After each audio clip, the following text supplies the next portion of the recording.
Então, a gente vai iniciar oficialmente o nosso bate-papo Arla com a Ana e Mani. A gente já estava aqui batendo um papinho e esperando vocês, que talvez estejam aqui nesse outro agora, né? Nesse futuro. É, então, a gente vai iniciar agora o bate-papo Arla com a Ana e Mani, fazendo parte da nossa programação de 2025. Estou muito contente que você aceitou estar aqui com a gente, Ana. Obrigada pela confiança, obrigada pela generosidade de vir também partilhar um pouco do seu trabalho, dos seus estudos, das suas sabedorias, do seu molho com a gente hoje. E é isso. Vamos bater um papinho e se divertir. E aí, esperar chegar alguém para trocar com a gente. Recebe. Eu quero que você, Ana, se apresente. Ao invés de eu ler uma mini bio, assim, penso que você falar um pouquinho Uhum. de você mesmo pra gente, antes da gente começar a falar um pouquinho da tua história e do aspecto de como a arte permeia quem você é. Uhum. Bom, boa noite para quem tá, para quem vai ver depois. Eu sou a Animani, sou natural do Rio de Janeiro, crescida no interior de São Paulo. Eu sou gosto de brincar que eu sou artista multilinguagem. Vai ser uma brincadeira de pensar em idiomas mesmo, assim, em que tipos de idiomas a gente pode buscar através da arte. Trabalho, enfim, com dança, com performance, com artes visuais, com escultura especialmente, com barro. Fiz umas experimentações em pintura. Atualmente, o lugar onde eu mais tenho produzido, onde eu mais tenho trabalhado é dentro da academia. Então, hoje, sou uma artista pesquisadora, estou fazendo mestrado em estudos culturais. Eu estou estudando relações de poder e hibridismo cultural dentro da cena da dança moderna e contemporânea, pensando em hegemonia, pensando possibilidades de criação e como é que, especialmente, pensar o conceito de dança como texto social. Então, como é que quando a gente olha para uma dança, a gente não está vendo só uma expressão artística, estética de um povo, de um grupo, mas a gente também está entendendo sobre valores culturais, políticos, civilizatórios, disputas de poder que estão permeando esse campo, né? A gente brinca que a dança é a prima pobríssima das artes. Então, muitas vezes a gente vai estar sempre nesse lugar do entretenimento, enfim, nesse lugar de empobrecer mesmo as possibilidades de leitura cultural e de entender os entraves políticos que a gente entende a partir do corpo, né? O corpo como esse grande instrumento simbólico aí, esse signo de discurso político. Eu gosto de açaí mais do que de sorvete. Eu gosto de natureza mais do que de cidade. Eu gosto muito de reggae, hip hop. Eu sou bem bicho do mato. Eu dou muita risada com cosquinha. Eu perco o controle. Fico descontrolada.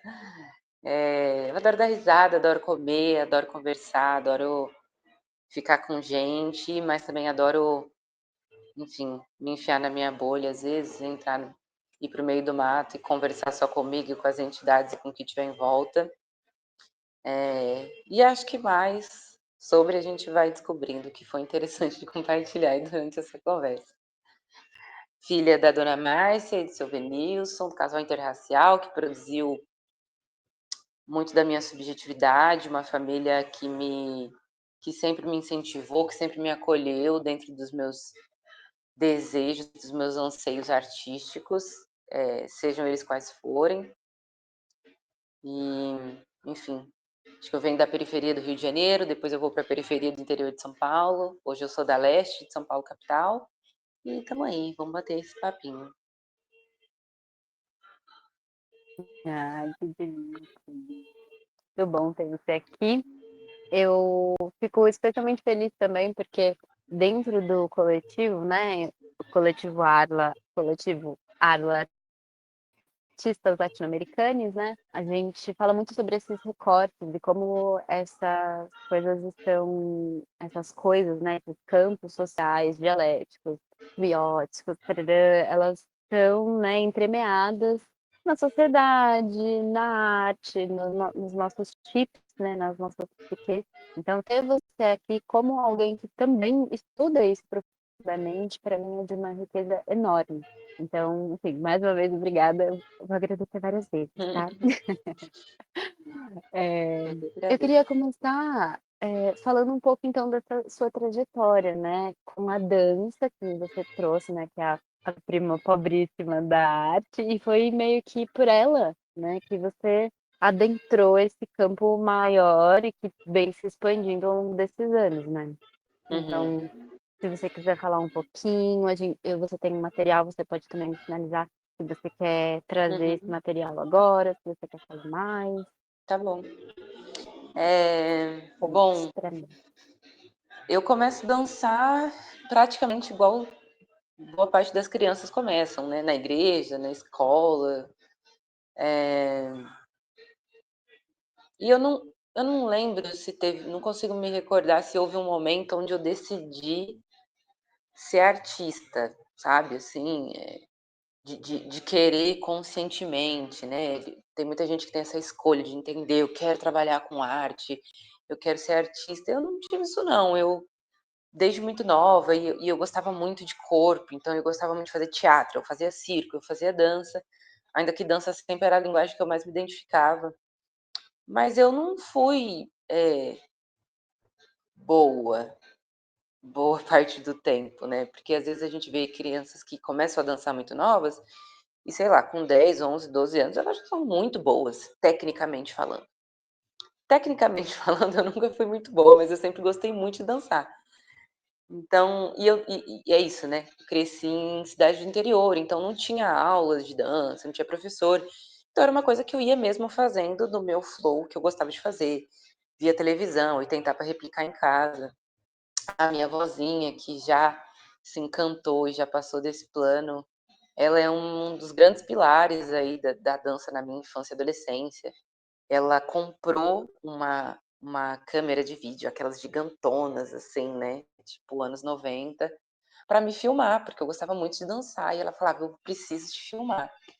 E é isso, eu ia para casa dela, colocava aquele CDzinho da Coca, pequenininho, e ia performando, e a minha avó gravando. Então eu cresci dentro desse contexto de dançar de forma muito espontânea, muito natural e era basicamente o que eu sabia fazer, como eu sabia me comunicar, como eu gostava de gastar energia. E o circo e o teatro acabaram ficando, né, como linguagens que eu parei de acessar tanto, fui ficando muito mais na dança. Com o tempo eu comecei a participar muito de projetos sociais da minha cidade. E é isso, né? Contexto periférico, a gente sempre vai ter dança e a gente sempre vai trabalhar, por exemplo, com hip hop dentro de projetos sociais e tal. E aí foi uma linguagem que eu me encontrei muito e comecei a trabalhar com isso desde muito nova. Comecei a dançar. E aí, quando se fala de profissão, eu sinto que a criança ficou grande, basicamente. Não teve um momento assim onde eu falei, eu quero dançar. Eu lembro que sei lá, no terceiro colegial, tava todo mundo desesperado, que faculdade ia fazer, estudando muito, e eu, tipo assim, cara, eu não quero fazer faculdade não, só quero dançar. E na minha realidade não existia faculdade de dança, então também não era uma grande questão. E aí eu lembro de um dia minha mãe falou, tá, mas você vai acabar a escola, você quer fazer o quê? Eu falei, eu quero dançar. Não tem muito que eu quero fazer além disso. E eu lembro da gente sentou um dia na frente do computador e a gente começou a fuçar coisas que davam para acontecer, cursos, possibilidades. Aí eu fui para Curitiba. Passei quase um ano lá estudando junto com o GX, que é um grupo de artes urbanas, assim. Então trabalha com grafite, trabalha com DJ, a galera da BMX, skate, tem os b-boys, a galera do hip hop dance. Então fiquei ali esse tempo dançando dentro desse contexto. Também é um grupo que vai trabalhar dentro da área social. E como eu vim desse lugar, quando eu saí da escola, eu continuei trabalhando com dança sempre em relação a, e isso eu acho que é uma parte que sempre foi muito fundamental, assim, dentro da minha prática artística, mesmo antes dela ser trabalho, era sempre pensar na arte enquanto linguagem, enquanto método de comunicação, enquanto ponte, sempre uma parada em relação a algo, em relação a alguém, em relação a um contexto. Então, quando eu volto de Curitiba, começo a dar aula, que normalmente é o processo mais clássico, né, dentro da dança, você quer trabalhar com dança, especialmente fora de contextos de grandes metrópoles, onde você tem mais possibilidade, basicamente você vai para uma escola de bairro, uma escola da aula. Então, eu comecei a dar aula, que era uma coisa que eu já gostava muito de fazer, por esse meu envolvimento com projetos sociais, e dentro dessa prática, dentro dos projetos sociais, que eu entendi o que que era o serviço social, que é onde eu me graduei, e e era curioso, porque todo mundo falava: "Você tem que fazer dança, você tem que fazer educação física, você tem que fazer dança, você tem que fazer educação física". Eu falei: "Pô, não é". E aí eu olhava a grade, né, a grade curricular, assim, desses cursos, e eu falava: "Meu, não faz o menor sentido. Não quero, não é isso". E e cursar serviço social era uma parada que fez muito sentido, assim, para mim, ainda que teoricamente se pareça ser distante da dança e da arte, como a minha prática artística sempre esteve atrelada ao lugar da prática social, essa graduação ela fez muito sentido, assim, para mim. É isso, continuei dançando, fui criando gostos e pesquisas em outras linguagens de dança, além do hip hop, né, em várias outras danças urbanas. Aí eu acabo a graduação, vou fazer uma pós-graduação, né, uma especialização em psicologia social e antropologia, porque foi na faculdade também que eu percebi que eu gostava de estudar, né. Eu sempre fui uma aluna 6, assim, sabe. Então, não era uma coisa que eu me interessava muito, mas eu acho que quando eu encontrei que eu gostava de estudar, tudo fez sentido. E aí, enfim, comecei a estudar nessa época, não sei exatamente quando, porque eu sou meio ruim de datas necessariamente, mas em algum dado momento fui para o continente africano com o DX International, né, então já era uma galera que me conhecia do DX Brasil, quando eu passei um tempo em Curitiba. Eles falaram: "Meu, a gente vai fazer uma turnê na África e ela é muito sua cara, você tem que estar com a gente". E aí foi uma coisa meio que de um mês, assim, se vira, então foi um levantamento muito louco, assim, para eu poder estar lá. Passei um tempo na Tanzânia, na Zâmbia, na África do Sul, e aí eu estava assim: "Pô, me encontrei, é isso que eu quero fazer". Eu estava trabalhando com artes transculturais e eu estava assim: "Pô, é isso que eu gosto de trabalhar". Mas aí eu, como boa parte da população mundial, levei a rasteira da pandemia, então tanto a minha estadia quanto a minha volta para o continente africano não deu mais certo. Só que nisso eu já tinha dado tchau para todo mundo na minha cidade. Todo mundo já tinha chorado, já tinha feito um monte de festa de despedida. Eu falei: "Gente, eu preciso honrar, preciso honrar esse choro".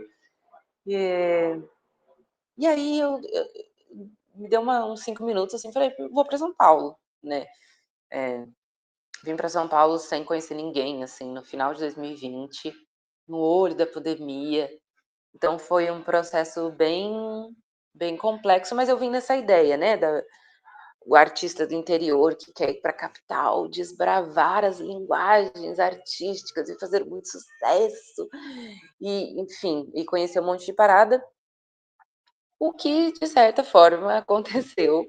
Eh, Conheci um monte de coisa que eu sempre queria conhecer, só que a minha experiência particular com me ver dentro desse circuito, dessa arte da metrópole, ela atravessou um lugar que era basilar no meu trabalho e na minha prática artística, que era o propósito. Foi a primeira vez que eu comecei a dançar para o dinheiro. E isso, assim, hoje eu tenho isso elaborado na minha cabeça depois de quase 3 anos de psicanálise, mas foi um processo de eu entender. Porque eu vim para São Paulo, eu comecei a trabalhar em várias coisas. Aí comecei a fazer publicidade, comecei a fazer clipe, comecei a trabalhar com artista, com outro, não sei o quê.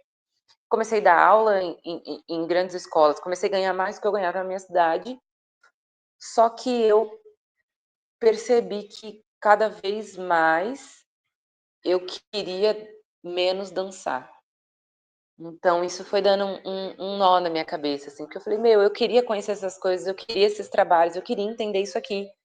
Só que eu acho que toda essa junção de sair da minha cidade, de estar frustrada porque o meu projeto anterior não tinha dado certo, de vir para uma cidade onde eu não conhecia ninguém, uma cidade que tem uma cultura completamente diferente da minha, que vem de um lugar onde eu passo parte da minha primeira infância no Rio de Janeiro e depois o restante no interior de São Paulo.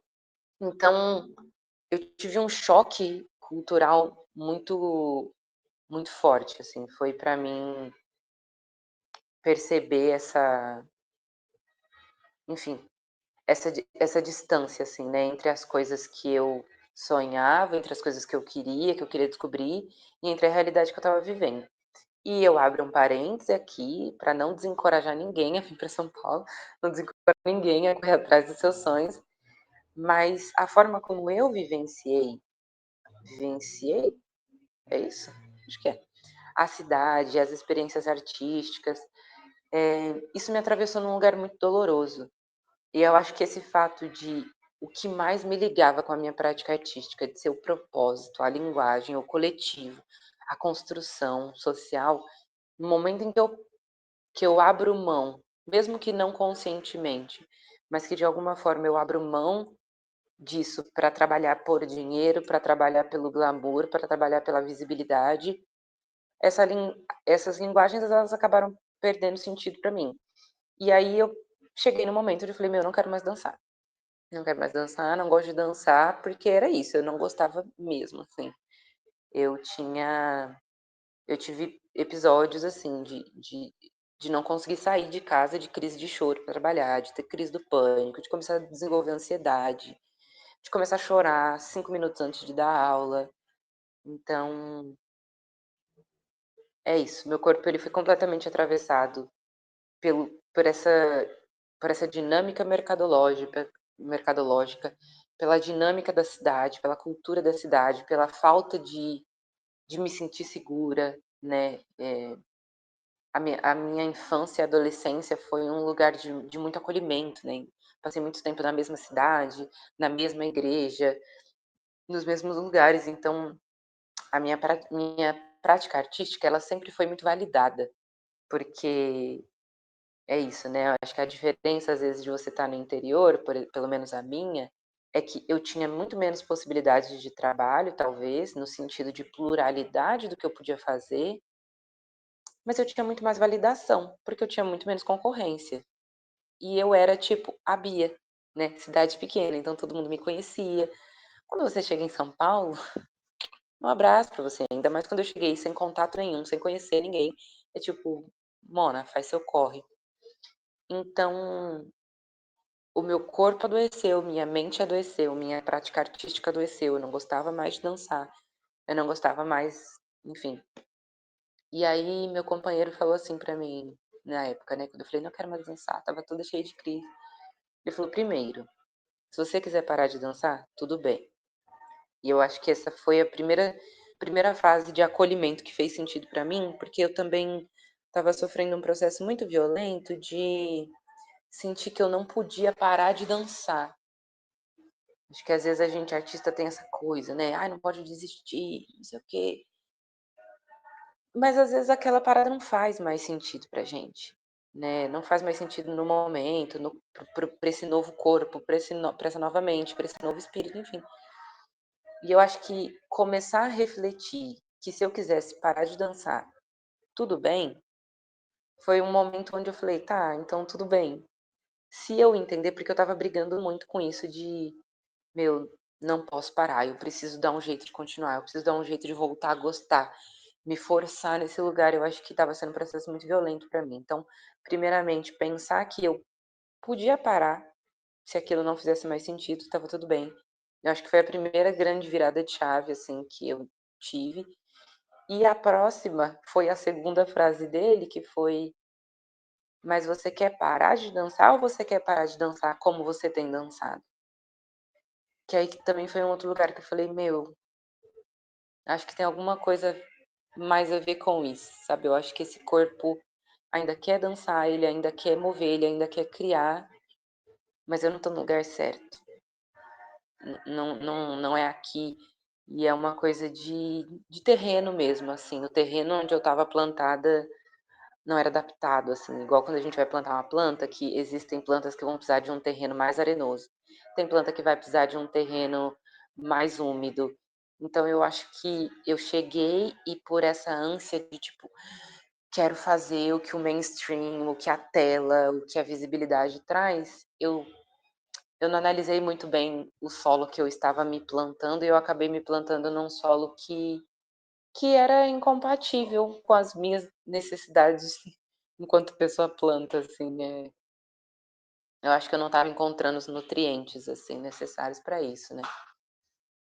E Acho aí que é também onde pelo fluxo, né. Desculpa te interromper, mas acho que também imagina. pelo fluxo, né, tipo, pelo teu trabalho ser, enfim, foda, incrível e ter sido também talvez absorvido, né, por esse mainstream, né. Uhum, Acho que entre muitas outras coisas, né, essa obrigação de dar certo, eu fiz isso e agora que eu tenho isso eu vou desistir disso, né, e todas essas coisas, acho que também tem esse fato, assim, né, de você ter sido acolhida e absorvida e daí você pôde perceber, né, porque você não uhum. teria percebido que o solo não era adequado para você se você não tivesse plantado lá também, né. Exato. Mas Às se vezes é planta lá jogar. não é esse, tipo.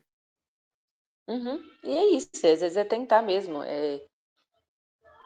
não ter medo, assim, sabe, de dar uma "morrida", entre aspas, porque é isso, a gente, esse processo de autoconhecimento, ele não é uma cartilha, né, onde você vai ter ali um release, um statement de artista e você sempre vai saber a coisa certa a se fazer, o que é mais apropriado para você.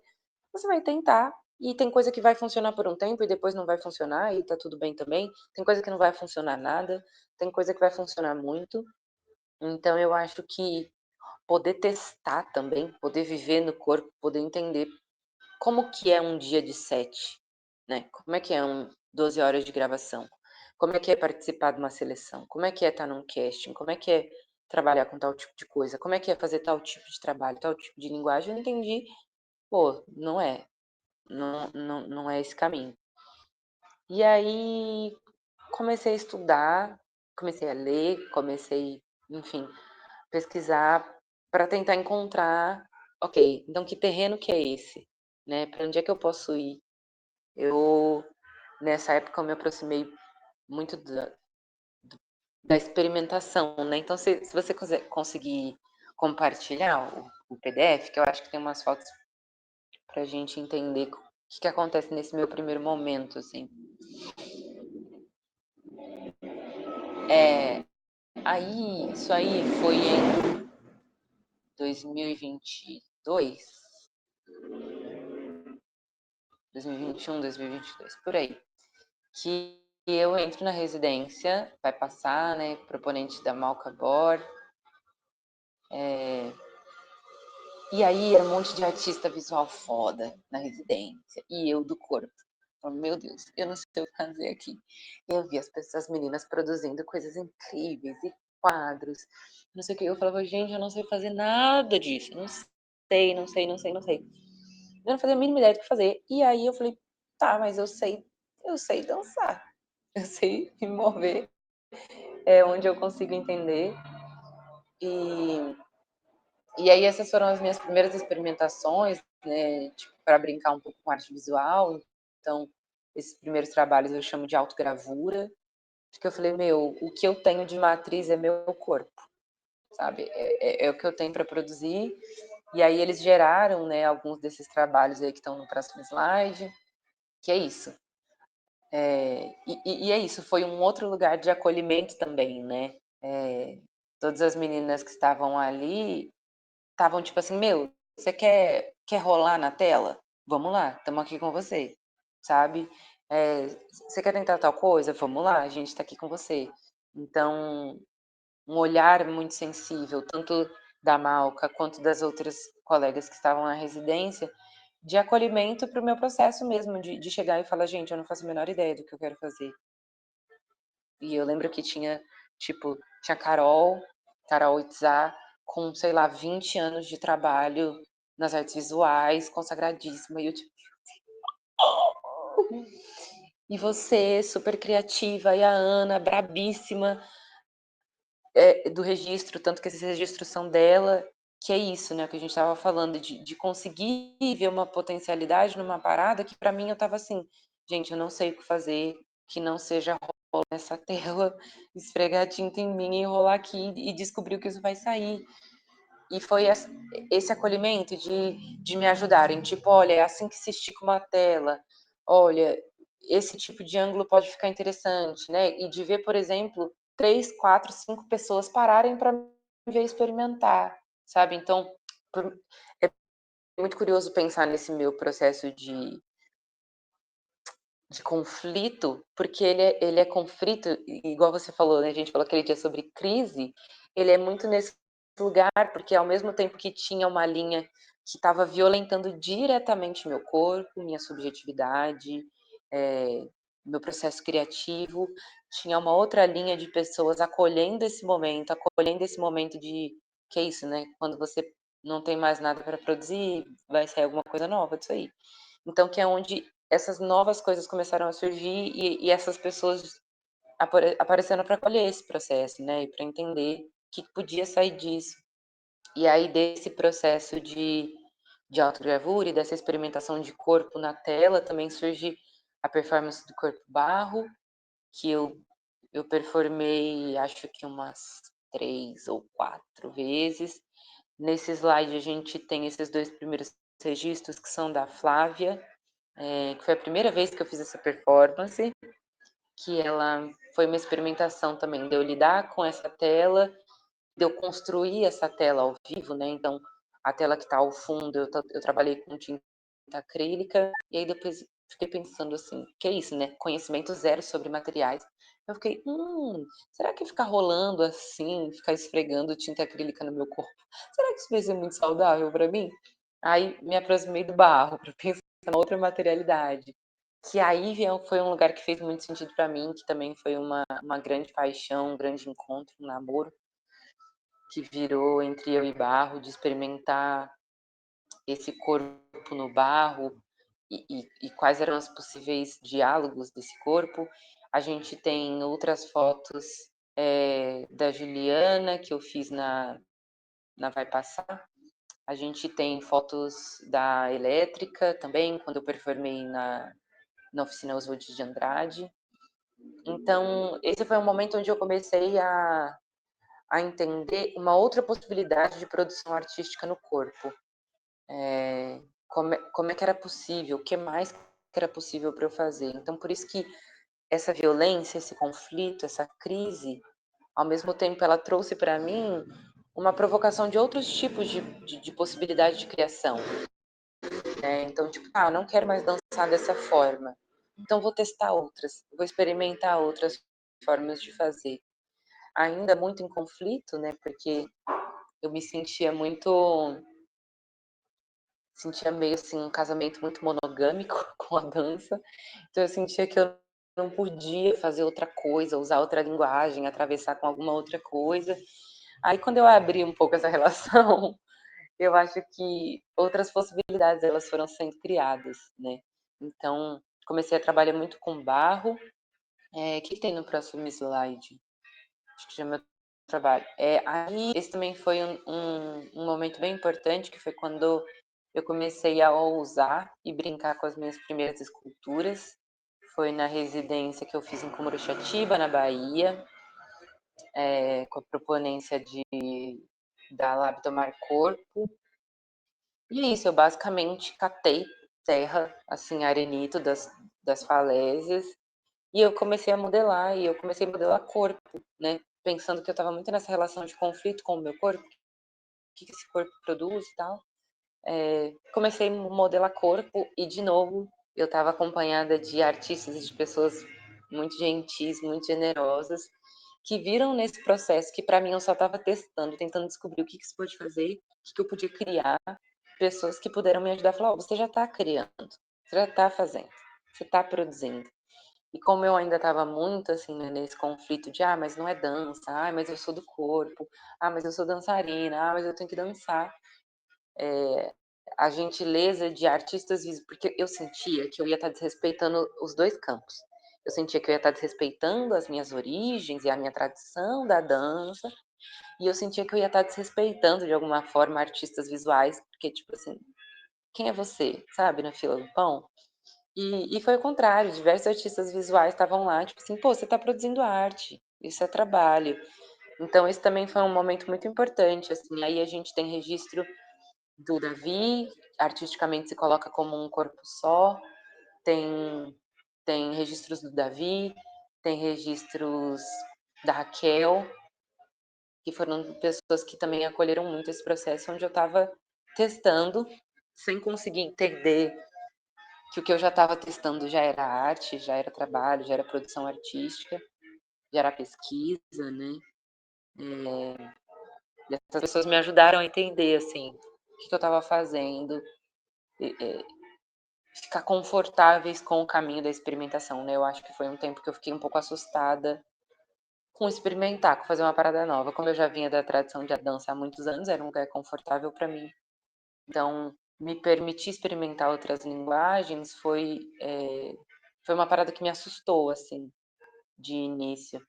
Mas ao mesmo tempo que eu estava me sentindo extremamente violentada por diversas forças, tinham várias outras diversas forças acolhendo esse susto, acolhendo esse lugar que eu estava tipo: "Meu, eu tô perdida, não sei o que fazer não". E falando: "Você tá fazendo, tá tudo bem, não tem problema. Você não tá ofendendo ninguém", de experimentar algo novo, de experimentar outra linguagem, né. E aí eu me aproximo mais do barro, passo a me encorajar mais a produzir com escultura, né, então abaixo também acho que tem alguns trabalhos de escultura que eu fiz. Comecei experimentando mais as obras de baixo, né, que são alguns símbolos adinkras, que são símbolos que eu comecei a testar. Eu acho que a minha primeira escultura foi o Eban, que é essa que tem 2 pessoas. É a 2, 3, é a quarta imagem da fileira de baixo. Eh, e aí essa foi a minha primeira escultura, meu companheiro é escultor: "Meu, você é boa, isso é bom, isso é trabalho, isso é escultura", assim, sabe. E é isso, eu comecei a querer entender o corpo fora dele, né, então entender estrutura, entender equilíbrio, entender barro, entender esse barro girando. E é muito curioso a gente pensar que trabalhar com argila, porque eu não sou muito fã de queimar os trabalhos, né, de transformar em cerâmica, porque eu gosto exatamente do fato da argila ser uma matéria viva.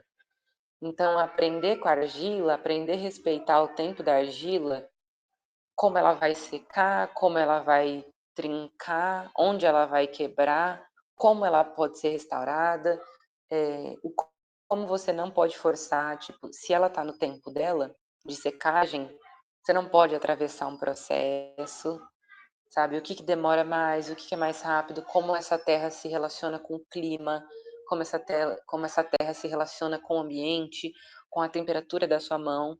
Então aprender sobre a terra, eu falo muito que foi aprender sobre mim. Então parar para prestar atenção na terra foi também parar para prestar atenção no meu corpo, nos meus processos. E esses outros trabalhos, eles foram da minha primeira exposição com escultura, que também eu fiquei meio assustada, eu também estava com um monte de artista visual incrível, mas aí eu estava me sentindo um pouquinho mais confiante.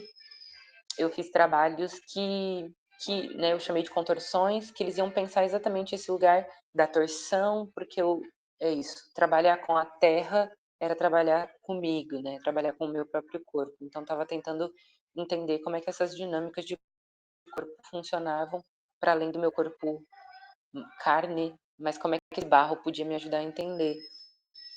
E aí, dentro desse monte de pesquisa, desse monte de estudo, desse monte de experimentação, eu caio no mestrado, né? E aí, para baixo desse slide tem algum? Tem mais alguma coisa que eu separei para mostrar? Não? Beleza. E aí é onde eu entro na minha. Eu vou só trocar aqui de lado para eu colocar o carregador.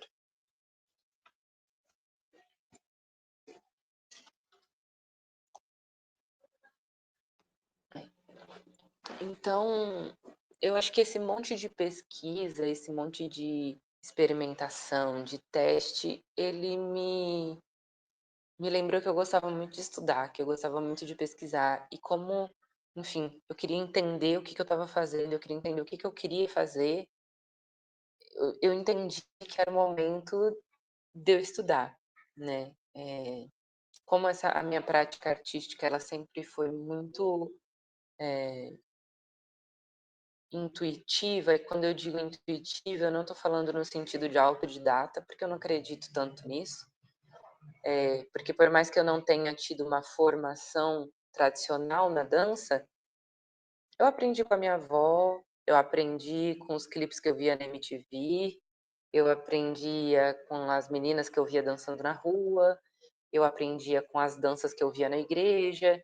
Então, ainda que não tenha sido um processo de formação tradicional, é difícil para mim pensar que é um processo autônomo de autodidata, né. Eu fui formada em crescer num sítio e ver os animais relacionando.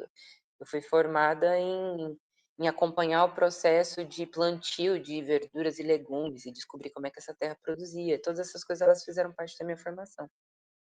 Mas eu entendi que era um momento onde eu queria travar algumas disputas simbólicas, dentro do campo que é a academia.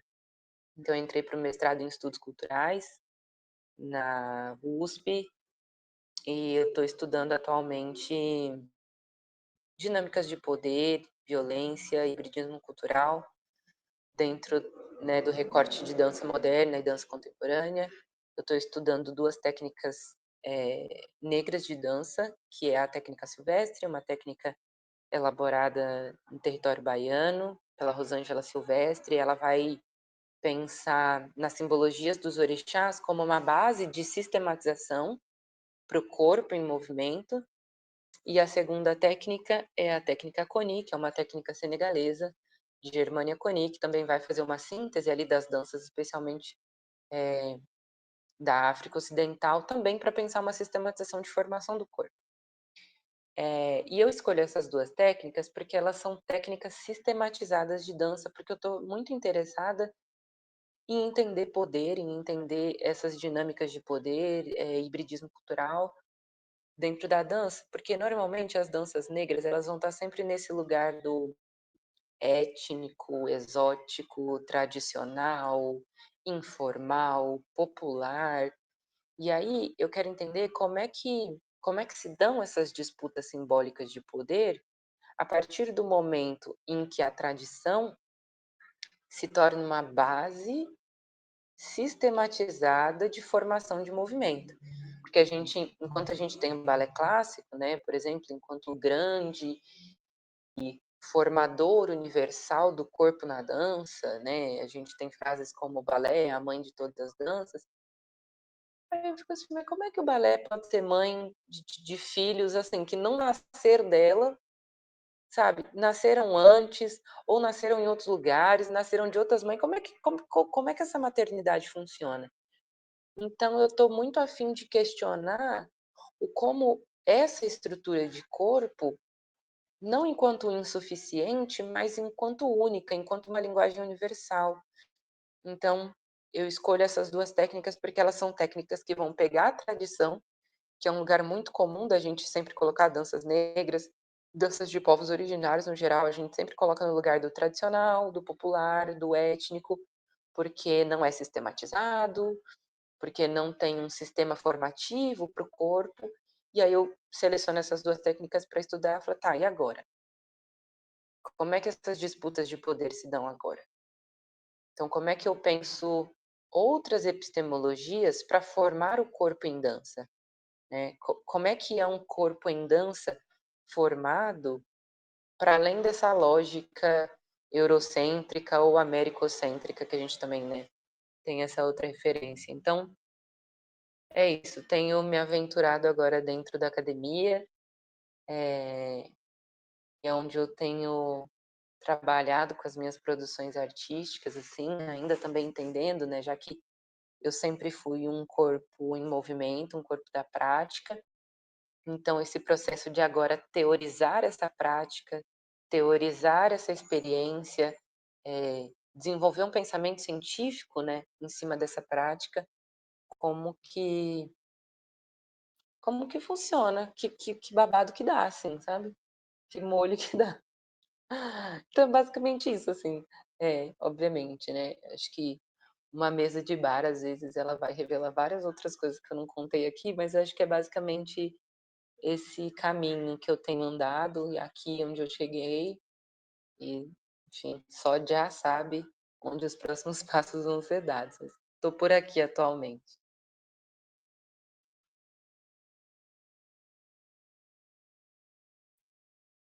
Gostoso, Ana. Você falando. E ver a sua disponibilidade para lidar com esses fluxos, sabe? Acho que isso também, enfim, talvez diz do seu corpo, diz da sua abertura, né? E poder, mesmo com medo ou mesmo desestimulada, né? Ah, não, essa aqui não é a técnica, esse aqui não é, não sei o quê. Tipo, mas peraí, mas por quê? Sabe? Tipo, então deixa eu ir lá, deixa eu ver, né? Disso que se diz, assim, sabe? Talvez também uma curiosidade, não sei, assim, um espírito muito aberto, né? Desde que eu te conheci como Bia. Uhum, Também, se você quiser trazer, assim, pode ser um espaço legal para todo mundo também.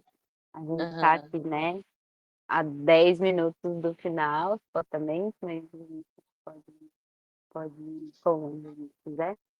É, essa explicação da minha troca de nome, ela também Uhum. ela não é muito longa, assim, de como eu me posiciono, né, de como eu me nomeio artisticamente.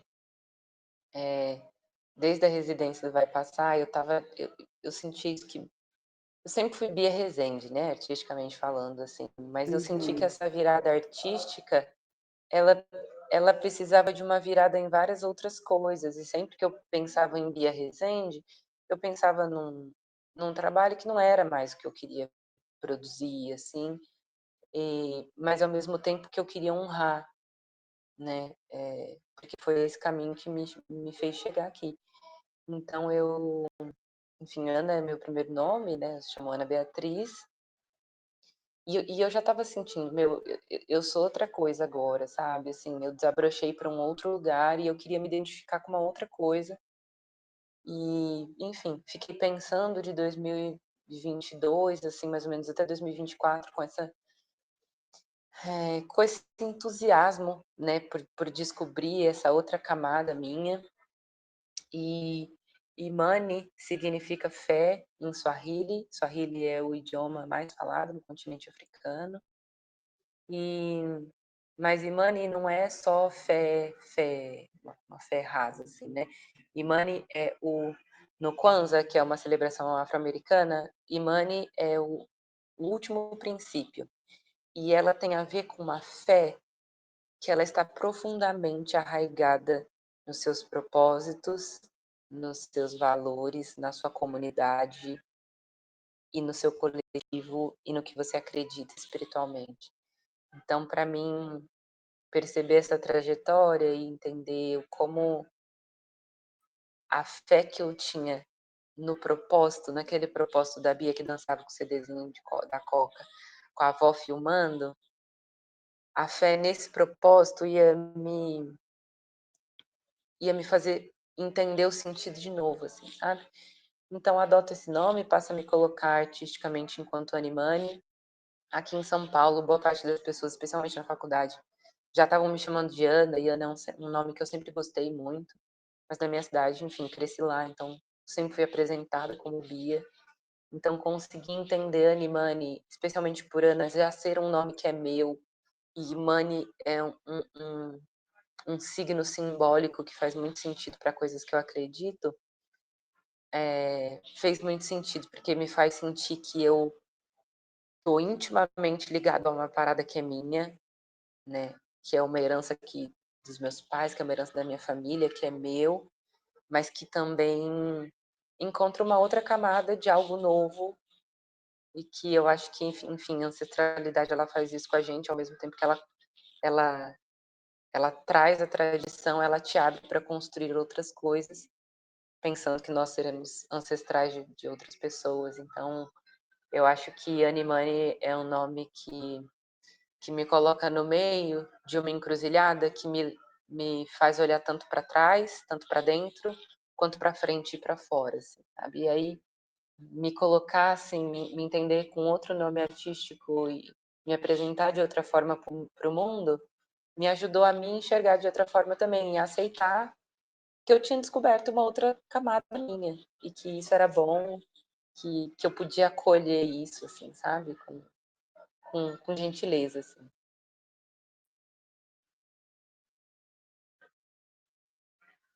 Ah, isso é incrível.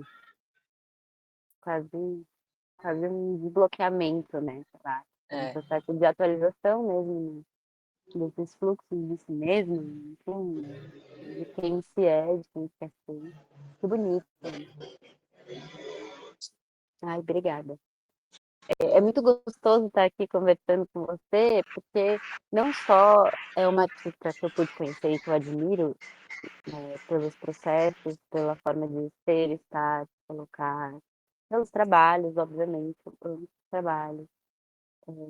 Especialmente, esses últimos dias de cultura que eu tive também o prazer de ver pessoalmente, assim, são trabalhos, meu, incríveis mesmo, assim, tipo, e para mim é surreal pensar que a gente tem, né, enfim, esses níveis de barreira tão adensados dentro de nós que, tipo, você em algum momento talvez tenha ou teve, não sei, né, dificuldade de falar, não, eu sou artista visual, né?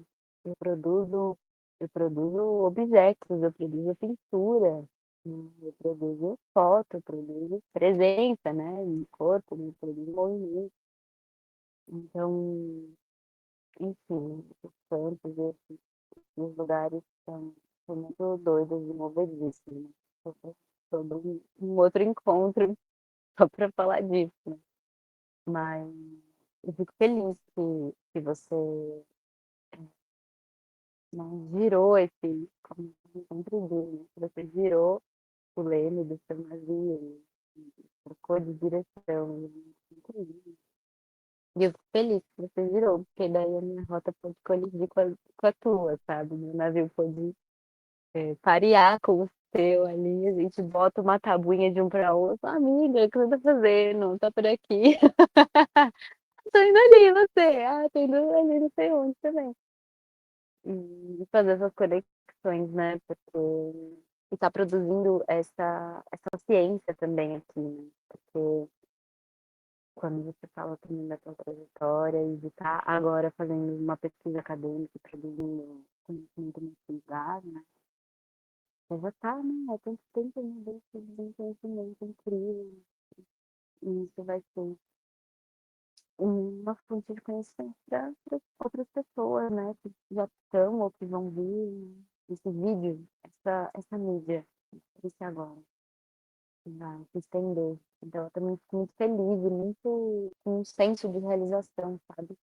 De poder criar esse, esse, esse encontro e que ele possa né, permanecer com a ajuda também da indústria e também do coletivo A. Então, né, com esse princípio de também, que acho que ressoa muito também com o que você falou, de estar em relação, né? Como a dança em relação a nesse aspecto de sociedade, nesse campo de relação social, mas também nesse estar relacionado com um lugar onde, desculpa, eu acho que a gente encontra também muito dentro do coletivo, e se o coletivo água, né, que me faz repensar também muito, sabe, sobre as nossas capacidades coletivas, os nossos desejos coletivos e aonde a gente pode de fato chegar quando a gente ousa assim, se encontrar, né, também, porque às vezes é sobre isso, né? Sobre espaço, tempo, para estar junto, né? E como isso é foda e mágico, gratidão, e compartilhar, nossa, uma lacinha que é história, uma lacinha que é o trabalho, uma lacinha do que você está pesquisando, de suas sementes aí, que a gente vai permanecer conectada, colhendo. Se você está aqui, possivelmente você já conhece a rede da Ayla, você já sabe que lá você acha o Instagram da Ana, você já sabe, você pode acompanhar o trabalho dela em outras mídias, mas se você porventura ainda não chegou lá, faça isso em algum momento. A gente vai caminhar para o nosso encerramento.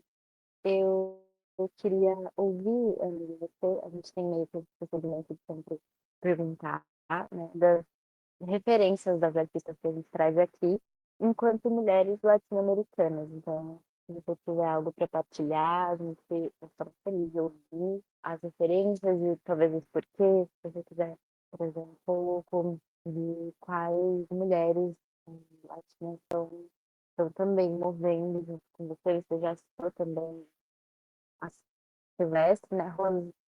Rosângela Rosângela Silvestre, da técnica Silvestre, da qual eu também adoraria saber mais um pouquinho. É, afinal, né, uma técnica de dança brasileira, também não sei o que você vê, né? Nem ouve, nem nada. O que será? Não? Que coisa. E de outras referências que você tem e queira partilhar generosamente, por exemplo. Eu acho que Rosângela tem sido uma das grandes referências, né, para mim atualmente, pensando nisso, né, pensando uma mulher preta, baiana, que furou completamente a bolha da dança moderna para criar uma tecnologia corporal que ela nem gosta de falar que ela criou, né, ela fala que foi revelado a ela. Acho que está muito desse lugar. Eu acho que Vera Passos também está trabalhando com técnica silvestre dentro do Brasil de forma muito bonita para expandir, né, essa linguagem, para expandir essas possibilidades de entender outras possibilidades dentro da dança. E eu acho que uma outra mulher que eu vou lembrar agora que, enfim, que eu acho que me instiga assim a pensar em barro é Gabriela Marinho, né, artista carioca que também está pensando diversas linguagens dentro da cerâmica, dentro do barro, que ela também está criando, enfim, experimentando barro de formas criativas e permitindo essa conversa com a terra de forma mais aproximada, assim. Então, pensar nessas três mulheres e não é necessariamente uma artista super conceitual ou que a gente vai seguir no Instagram, mas eu também não tenho como não falar da minha mãe, minha minha grande musa inspiradora, minha grande artista que, enfim, cresci vendo minha mãe fazer arte dentro da música, dentro da pintura. Descobri muito tempo depois que minha mãe cresceu fazendo chilo em madeira mesmo, assim, tipo, artista brabíssima, toca piano, enfim, e que pinta na casa dela. Então, a minha mãe, ela é para mim um exemplo de artista que vive a arte de forma muito cotidiana, assim, sabe? Quando ela escolhe pintar um fogão velho e fazer disso um vaso, quando ela escolhe decorar a casa dela, quando ela escolhe reformar uma parada, enfim. Ela me lembra de um lugar cotidiano e simples da arte, que eu consigo respirar, sabe? Sair um pouco dessa lógica. Daí, sabe, essa coisa muito assim, mas pensar numa arte que está muito na trama da vida, do cotidiano, do dia a dia. Então, acho que pensar na minha mãe, hoje, né? Pensar em Vera Passos, Rosângela Silvestre e Gabriela Marinho são três mulheres que me encorajam, que me dão força, que me dão provocação, que me dão respiro, assim, sabe, nesse processo.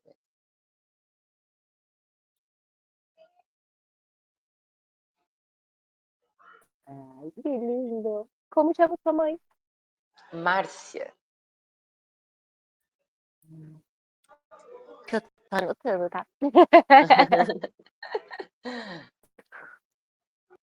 É sobre isso também, né? Eu acho. Tipo, eu sinto muito também essa sensação, assim, quando fala dessas referências, é muito assim, quem vai parar na anotação, sabe? Tipo, quem tá lá. Então faz muito sentido poder anotar aqui. Márcia.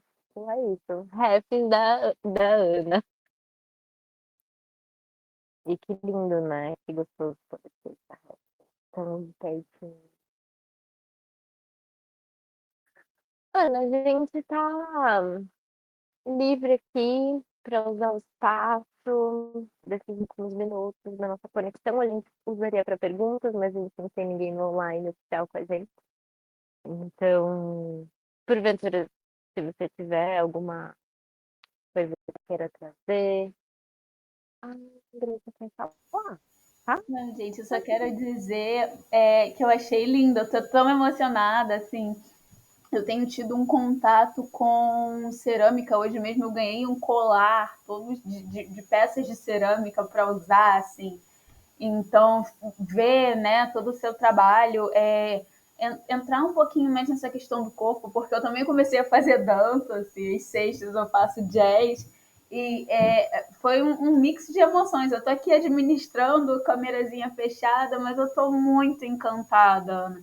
Eu acho que foi um salto muito grande da primeira vez que fizemos, né, o bate-papo lá da Bienal, para agora, assim, eu acho que foi uma explosão de sentimentos. Assim, eu tô bem tocada, de verdade. Eu fiquei bem emocionada com os trabalhos que foram apresentados, assim. Tô com lagriminhas de verdade. Muito lindo, muito lindo. Pô, muito obrigada, muito obrigada. E eu acho que é isso, assim, esse processo mesmo de transformação, de transmutação, assim, ele tem sido muito interno, muito dentro, mas ele não se sustenta sem um coletivo, assim, ele não se sustenta sem essas pessoas, sem essas mulheres que escolheram se colocar do meu lado e acolher esse processo, permitir que ele acontecesse de forma saudável, assim, sabe? De forma a gerar frutos. Então, não tem muito como falar desse processo de forma individual, assim, porque é isso, é o retorno, é o acolhimento, é a identificação. Esse é o lugar que sustenta, que faz a raiz ir ficando mais firme. Com Obrigada certeza, mesmo. com certeza, sim. Muito grata pelo seu aceite, né, ao convite de participar do nosso bate-papo. Eu acho que, nossa, essa edição tá incrível, assim, soltando os quatro ventos.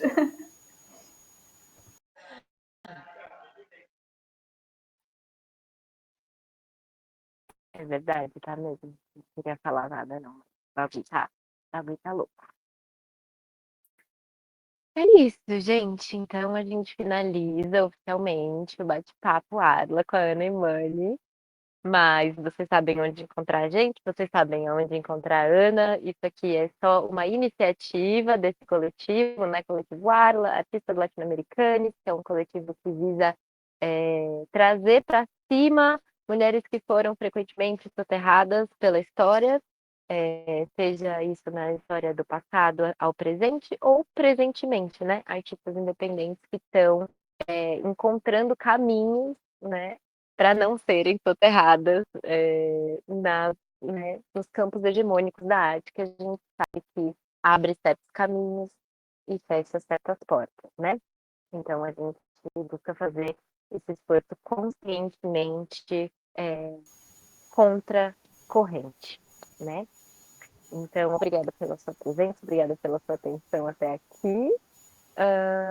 E é isso, a gente convida vocês a estarem em contato com essa artista e com a gente daqui para frente, daqui 15 anos. É isso, Encerramos. gente. Obrigada também. Só quero agradecer muito. Vamos continuar trocando, continuar, enfim, descobrindo junto. Acho que produção artística é sobre isso, né? Sobre descoberta, sobre processo, mais do que produto, assim, sabe? Meu tesão tá mesmo no processo, na descoberta. Então, quanto mais trocas, mais descobertas, eu acho que mais fertilizado e mais adubo, né, essa plantinha ela recebe. Então, obrigada por estar aqui. Até a próxima.